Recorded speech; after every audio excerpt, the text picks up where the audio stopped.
Of all the franchises that have had their ups and downs, the Predator franchise particularly stands out from the others, primarily because there hasn't actually been that many highs, but there have been some pretty low lows. However, it seems like we're right at the cusp of that changing, and we might already be there. After coming back from seeing Predator Badlands and thinking, wow, that was easily the best Predator movie I've ever seen, I kind of had to do a double take and say, wow, that was easily the best Predator movie I've ever seen, which is admittedly a pretty crazy thing to say. I'm sure there's going to be plenty of you who disagree with that statement and have a lot of love for the original film, but I don't have that. I only watched that movie a few weeks ago for the first time, and unlike a lot of other nostalgia-based series getting legacy sequels, that movie doesn't really hold up all that well. Sure, there's some great moments, but when you compare this to another classic series like, let's say Alien, it just doesn't really hold a candle to how great that movie and its sequel are.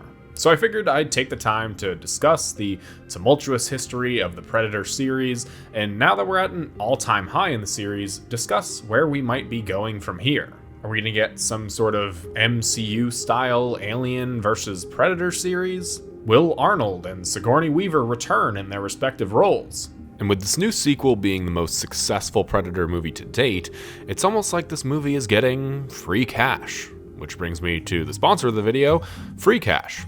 If you're like me, then you're probably into playing games on your phone. So what if I told you that you could actually get paid for playing these games? Free Cash offers you real, actual money for downloading and playing a variety of games, completing surveys, and more, allowing you to cash out at any time. Sounds too good to be true? Yeah, that's what I thought, but Free Cash has a 4.8 out of 5 stars on Trustpilot with over 250,000 reviews.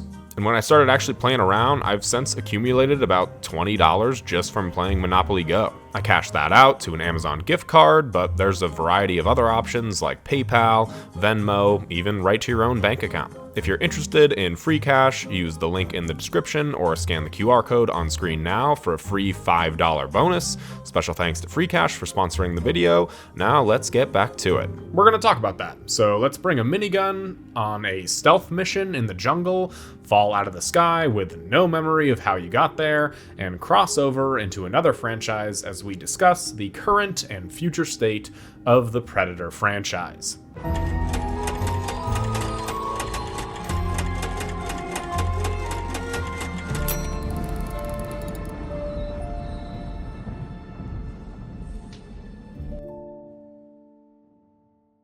So let's take it back to the start of this franchise with the first entry, aptly named Predator. Not the Predator.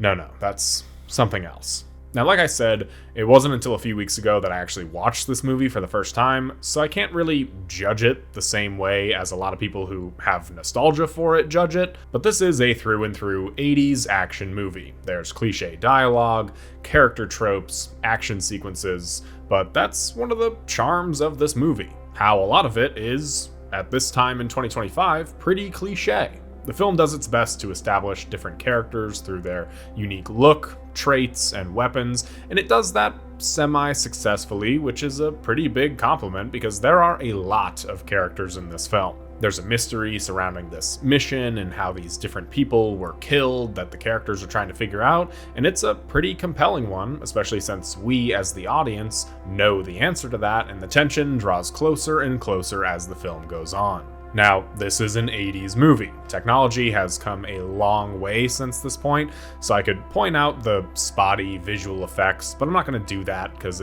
it was probably the best at the time period.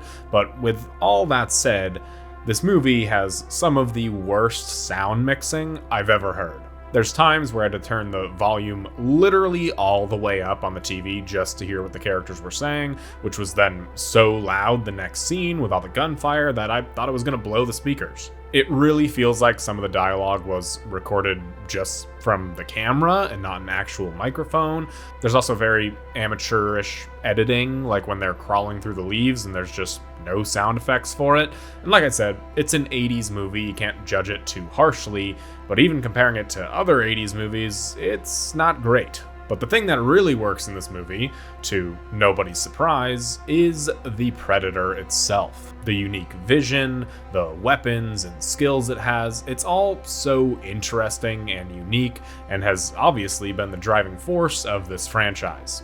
The movie hits its stride when they realize they're being hunted by something otherworldly and start fighting off against this monster, and they're getting picked off one by one.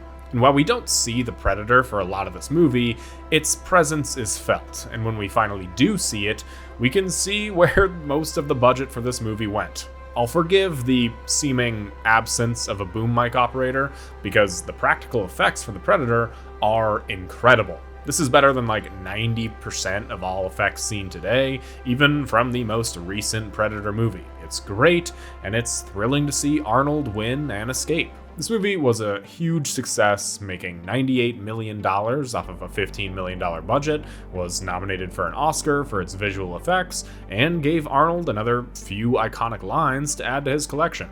But this is also where the Predator as a franchise feels strange to me, because the only through line of the movies is the creature itself, henceforth referred to as the Yautja.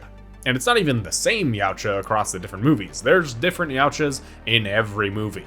There's no crossover characters, so there's no room for any iconic characters to really become a driving force. Sure, Arnold is iconic in the role of Dutch, but that's because he's Arnold, not really anything else. 3 years later, we got Predator 2, which was actually a pretty ambitious sequel, all things considered. It didn't have Arnold for one, which I'll get to in a moment, didn't have a similar setting, or really any similar elements to the first one besides the Predator. Instead, this one is about gang violence in 90s LA and how the Predator is responsible for it. All of the typical tropes are still present, a grizzled old detective and his young off-the-rails partner, everybody coming together to solve their shared problem and save the day. I'd say that the characters might actually be more memorable in this film than in the first one, save for Dutch of course, but that's also probably because there's far less characters to focus on in this one. The writing and dialogue haven't really improved. Luckily the sound did. Good job, sound department. But the thing that shines brightest is, yep, you guessed it, the Predator. Or should I say the Predators. The practical effects are still as great as they were in the first one, which is a huge compliment because they were already fantastic. Despite this film having a higher budget at $30 million, it only made $57 million total, meaning this film definitely missed its star from the first one, which begs the question, why wasn't Arnold in this? Well, from what I can tell, there were a lot of reasons, but there's conflicting reports on just about every one of them. Some sources say that there was a contract dispute and Arnold wanted to be paid an additional $250,000, which in movie terms is a pretty small amount, especially when Arnold was at an all-time high in star power at this moment. Paying that $250,000 probably would have led to millions of more dollars at the box office, so this feels like a strange reason. Other reports say that he had problems with the setting and the script and the director, some reports saying that he pulled out of production at the last minute, causing them to rewrite portions of the script, others saying that they had to improvise scenes and lines because they didn't have time to rewrite anything. Other people say there was never a script with Dutch to begin with, so no one really knows, but I'd say the primary factor was scheduling conflicts with a little film called Terminator 2. If Arnold had done Predator 2, we probably wouldn't have gotten him in Terminator 2, so I'd say I'm fine with him not being in this movie. But after this, it took quite a while for the Predator to return to the big screen. All talks of a sequel to this movie or the first one never really got anywhere, and for 14 years, there wasn't any sort of Predator movie. That was, of course, until the Alien vs. Predator movies were, at the very least, one thing, and that's ambitious. While huge crossovers are extremely popular now, back in 2004, the only thing that really rivaled this was the Jimmy Timmy Power Hour. And while Predator wasn't nearly as big as Alien was, this was still a huge deal and really paved the way for this universe and all the theories and connections that come with it that we're still seeing today. But because of how lopsided the popularity of the franchises were at the time, I've always found this to be a Predator movie first and foremost. The Predators are present much earlier on in the movie, eventually becoming a pseudo-protagonist and the hero of the story, going against the aliens. There's plenty of human characters to be picked off one by one, and of course, that's exactly what happens. There was this sort of Jurassic Park type structure to this story, but with how thin the characters' personalities are, once again, none of them became particularly memorable. But the whole skeleton of this movie is pretty cool. You've got this maze arena for the aliens and predators to fight, which leads to some interesting set pieces. You learn about the backstory of how this fight initially began, but the biggest enemy of this movie has to be logic, particularly around the aliens and the predators, the point of the movie. There's all this established lore that both of these franchises have, so the movie does its best to incorporate these things, but in order to make it work, they needed to either nerf the aliens, predators, or humans. So this movie says, whatever, let's do it to all of them at completely different and random points of the movie. At the beginning of the movie, there's 3 new and inexperienced predators, 1 alien takes 2 of them down, and then the 3rd predator has no problem taking down aliens for the rest of the movie. The humans are all classically trained in horror movie decision making, so of course they make the dumbest decisions possible until the 3rd act, when it's just the final girl remaining. But I mean, this was a Paul W.S. Anderson movie. You pretty much know what it is that you're getting going into it. Some dumb fun, bad writing, and you can either turn your brain off and enjoy it, or think about it even just a little bit and see how flawed everything is. So this movie doesn't have good ratings, doesn't have good characters, but that promise of seeing aliens versus predators was enough for this movie to make $177 million worldwide off of a $60 million budget. And with that kind of money, it warrants a sequel. So that led us to Alien vs. Predator Requiem, with, of course, a new band of humans, new directors and writers who clearly saw all the issues with the first one and went on to make decisions to make this film way worse. If the last one was trying to be like Jurassic Park, then this one is trying to be like every small town mystery / sci-fi movie out there. There's the sheriff, the teenage drama, the protagonist who's returning to the small town after a long time. It's got all the very typical stuff. One of the things about this franchise as a whole is it does really lean into all these tropes of every other story out there, with the hope that having the Predator in it will make up for it. But it never actually does. This one really leans on the aliens and this new hybrid alien / predator, and while the practical effects are okay in some scenes, this was also a time where studios would have much rather used CGI because it brought the cost down, leading a lot of this movie to look extremely dated. Again, I think the skeleton of this movie is pretty good. I like small town mysteries and small town sci-fi stories. I think on paper this is a very good idea. It's just the execution wasn't there, leading to even worse ratings, though it did make $130 million off of a $40 million budget, proving that there was still an audience for this sort of huge crossover event. But it's too bad. No one else ever really utilized this sort of crossover structure. Oh well.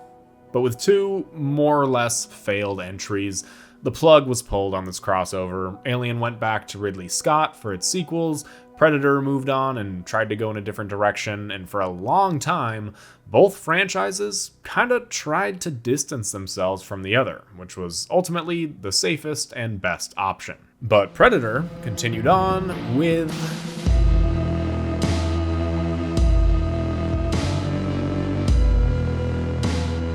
So it actually wasn't very long until we saw another Predator movie after Requiem, and that was with 2010's Predators. Now, while I don't have nostalgia for the first Predator movie, I do have a bit of nostalgia for this one. I think of this movie and Terminator Salvation in the same vein. Are they great movies? No, but I watched them at a formative age, thought the action and the monsters were cool, so I have a bit of a soft spot for this movie. And after seeing the previous 4 movies, this very much feels like a return to form with a twist to it. For one, the jungle setting is back. There's the ensemble cast that I'll say embraces its stereotypes. callbacks and references to previous films, and it's funny looking at this movie and how it came out 15 years ago, because if this movie came out today, you could not get this exact same cast for a movie like this. There's 2 Oscar winners, Walton Goggins, who's at an all-time high in popularity, and a bunch of other people who are now like A or B list celebrities. It's honestly an insanely stacked cast. This movie also holds up pretty well compared to the others. The CGI can be spotty at times, but for 2010, this movie looks great. It also reuses a few elements from the first Alien vs. Predator movie. This is a hunting ground for new and inexperienced predators. It's not in an arena, but it's on its own separate planet. And to me, it just kind of feels like this was one of the ideas they came up with for Predator 3, but that just worked out to be Alien vs. Predator. But that didn't turn out good, so they just changed some stuff around and made it work in this movie. There were also some other ideas that they toyed around with for Predator 3, like having an actual Predator arena that would pit the humans against each other for the Yautja's enjoyment, which sounds pretty cool. All the cliche elements are still in here. The movie ends on a cliffhanger and set up for a sequel that we never got, so again, very similar to Terminator Salvation. This was supposed to be the start of at least a new trilogy, with a planned Dutch cameo at the end of this one, or even with him being in Lawrence Fishburne's role, but that never came to fruition. I, again, like a lot of the ideas in this film, and I think it executes them pretty well. And with some pretty good ratings and a pretty good return at the box office, making $127 million off of a $40 million budget, I'm honestly a little surprised and a little saddened that there was never a proper sequel to this movie. Honestly, if there had been a cameo from Arnold, I think it probably would have gotten a sequel just because people wanted to see more of Dutch. That nostalgia bait really works. Just look at what they're doing with Cillian Murphy in 28 years later. But that didn't happen, so we got another sequel/reboot called The Predator. Now, if Predators was like Terminator Salvation, then this one is Terminator Genisys.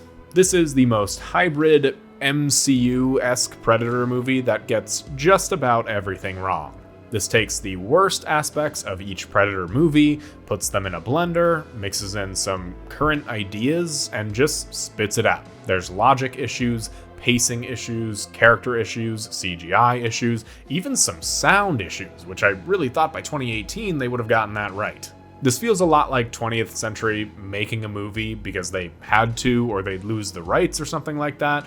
Throw in some very obvious but poor messages about climate change and people with disabilities, and you have the worst Predator movie of the series. And I watched Alien vs. Predator Requiem, so that's saying something. This movie didn't do well with audiences or critics. It had the highest budget of any Predator movie to date and didn't even make its money back domestically. Add on yet another cliffhanger that doesn't lead to anything, and you can call this a total failure. In fact, all Predator movies had only been marginal successes or just total failures, whether it be because the people in charge didn't care, the studio just wanted money, or just flat out incompetence. It seemed that the Predator franchise was at a total loss.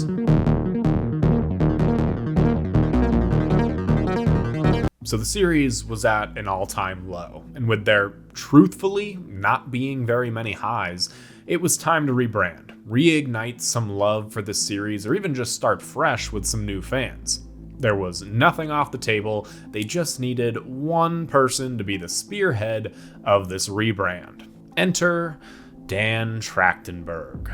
We've seen nothing but contemporary Predator films, each one taking place in or around the year that the movie was released.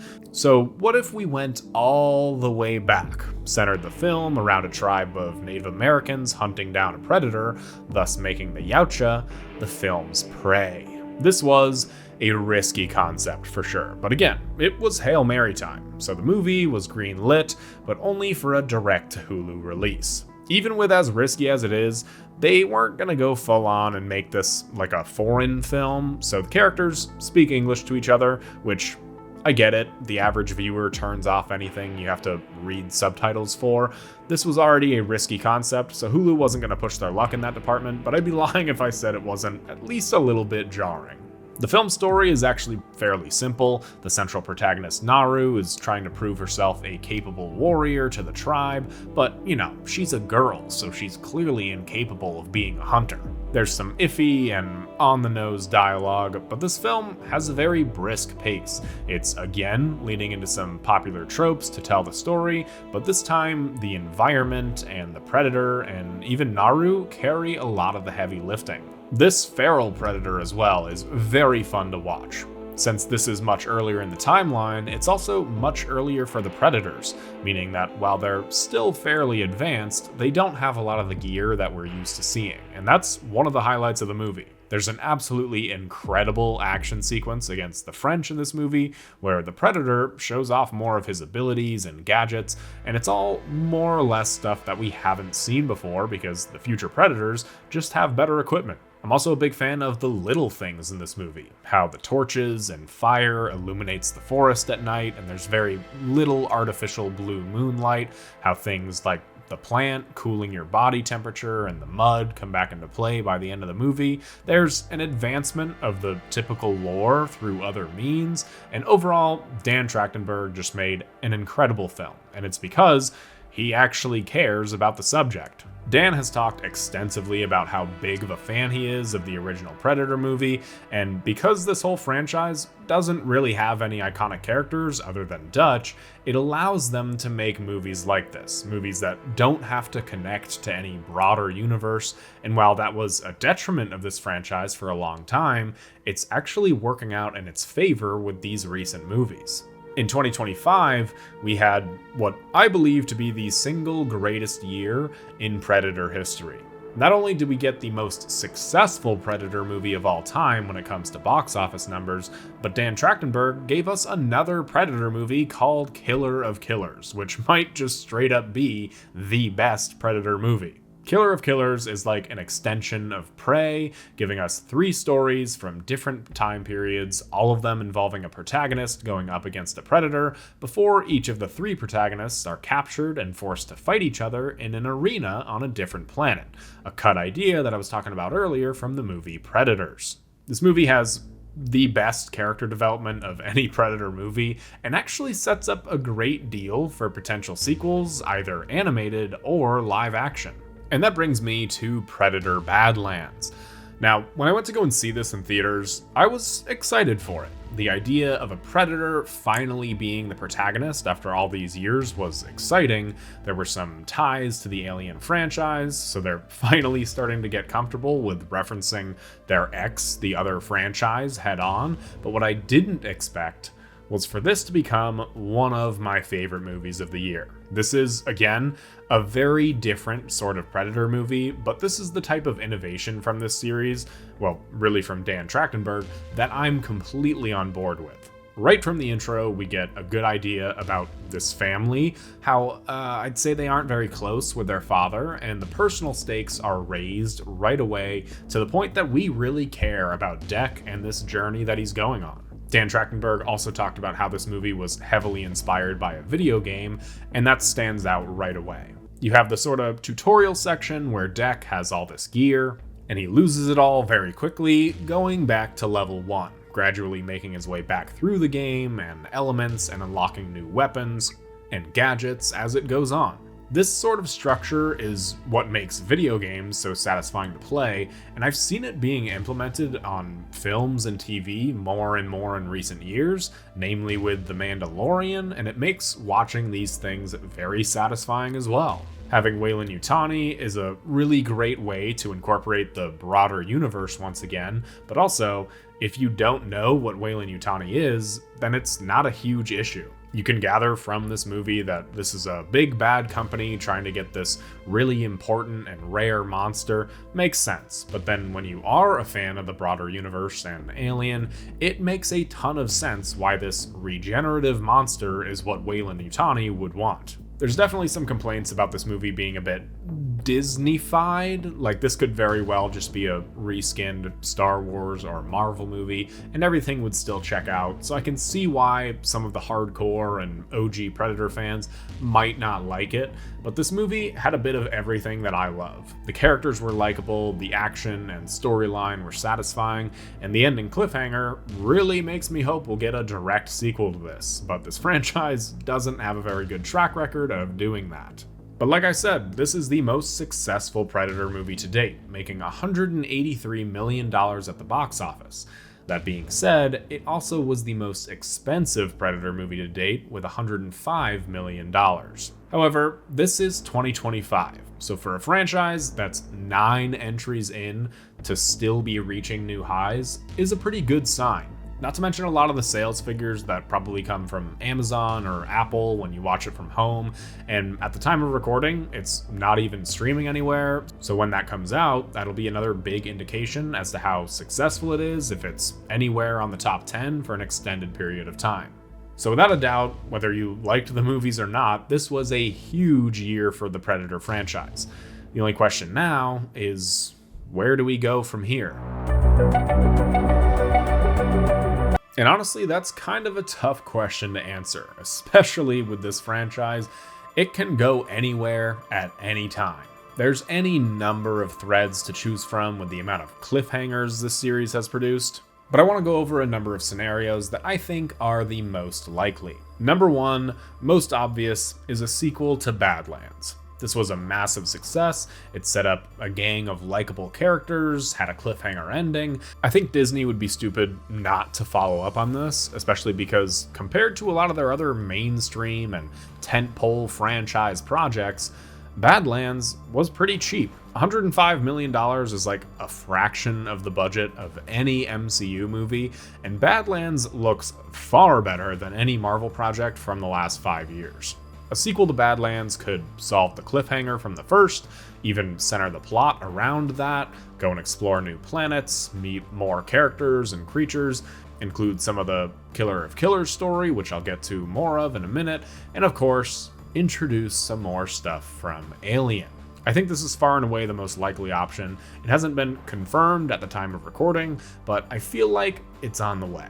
There's also supposedly a Prey 2 that's confirmed, but I think that this will just be absorbed into being a Badlands sequel, if anything. Option number 2 is a new iteration of Alien vs. Predator.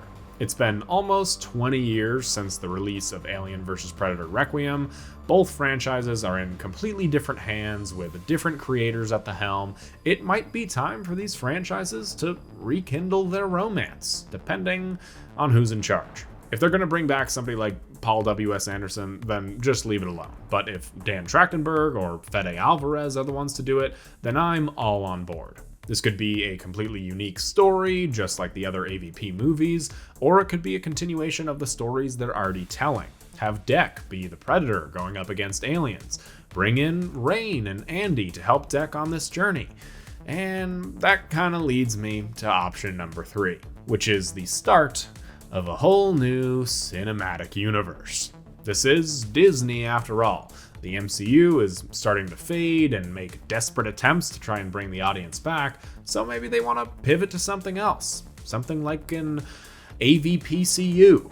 The ending of Killer of Killers once again ended on a cliffhanger, shock there, but also showed us that Naru is alive and in cryosleep, held prisoner by the Predators. I think they could easily pull off a Clone Wars style transition to live action with these characters, have them team up with Deck in a sequel, have Naru and Deck form an uneasy alliance with each other, and while we don't know when Killer of Killers takes place, this is a sci-fi universe. Anything with time and space travel is going to be on the table, meaning that they could very well introduce Rain and Andy from Romulus somehow into this universe. Perhaps Romulus and Badlands will serve as the first entries in this new universe, the Iron Man and Captain America sort of movies that launch everything else. And hell, if this is the direction they're going, what's to stop Ellen Ripley and Dutch teaming up in an Avengers-style Alien vs. Predator movie? Both Sigourney Weaver and Arnold have talked in recent years about returning to these roles. Is this what people want? No, I don't imagine it is, but like I said earlier, nostalgia is a very powerful tool. If you mix that with the success of these recent entries of the franchise, I bet that would put a lot of butts in the theater, to what would no doubt be mixed responses.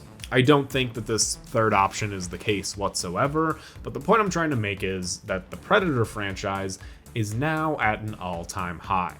A high in popularity, a high in profits and critical reception, perhaps even better than how Alien is doing, which is crazy to think about when you compare the earlier entries of each franchise. Whatever Dan Trachtenberg wants to do, I'm on board with it. I just hope that whoever's in charge of the next entry that isn't Dan Trachtenberg will be handpicked by Dan to make the movie, because this guy is incredible.